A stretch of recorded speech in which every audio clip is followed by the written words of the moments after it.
"அடியே பூந்தேனே" அப்படின்னு சொல்லிட்டு ஜனநாயகன் படத்துலருந்து அடுத்த ஒரு லிரிக்கல் வீடியோ ஒண்ணு ரிலீஸ் பண்ணியிருக்காங்க. இது மட்டும் இல்லாம ஒரு இன்னொரு பாடல் ஒண்ணும் இருக்குது. அது வந்து இப்போ வந்து ஆட் பண்ணியிருக்காங்க அப்படின்ற மாதிரியான தகவல்களும் வருது.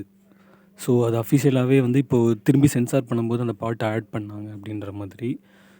அது மட்டும் இல்லாம இன்னும் இதோட தீம் மியூசிக்லாம் எப்படி இருக்க போகுது அப்படின்னு சொல்லிட்டு மக்கள் ரொம்ப ஈகரா வெயிட் பண்ணிட்டுருக்காங்க. ஜூலை 23 வந்து இந்த படம் வந்து ரிலீஸ் ஆக போகுது. ரொம்ப போராட்டங்களுக்கு பிறகு இந்த படத்த வந்து ரிலீஸ் பண்றாங்க. ஸோ நீங்க எவ்வளோ ஈகரா வெயிட் பண்றீங்க இந்த படத்துக்காக அப்படின்றத கமெண்ட்ல சொல்லுங்க. அது மட்டும் இல்லாம அடுத்து சூர்யாவுடைய அடுத்த படம் இருக்குல்ல, அடுத்து வந்து விஸ்வநாதன் ஆனந்த் அதுக்கு அடுத்த படம் ஷூட்டிங் இப்போ ரீசென்ட்டா தான் வந்து முடிஞ்சுது. இந்த படத்துக்கு சரவெடி அப்படின்னு பெயர் வைக்கப்பட்டிருக்கு அப்படின்ற மாதிரி தகவல்கள் வருது. இன்னும் அஃபிஷியலான அனௌன்ஸ்மெண்ட்ஸ் வரல. இந்த மாதிரி தகவல் தான் சோஷியல் மீடியால சுத்திட்டு இருக்கு. அது மட்டும் இல்லாம பார்க்கிங் டைரக்டர் கூட சிவகார்த்திகேயன் சேர்ந்து ஒரு படம் பண்ண போறாங்க. சத்யஜோதி ஃபிலிம்ஸ் அந்த படத்த தயாரிக்கிறாங்க.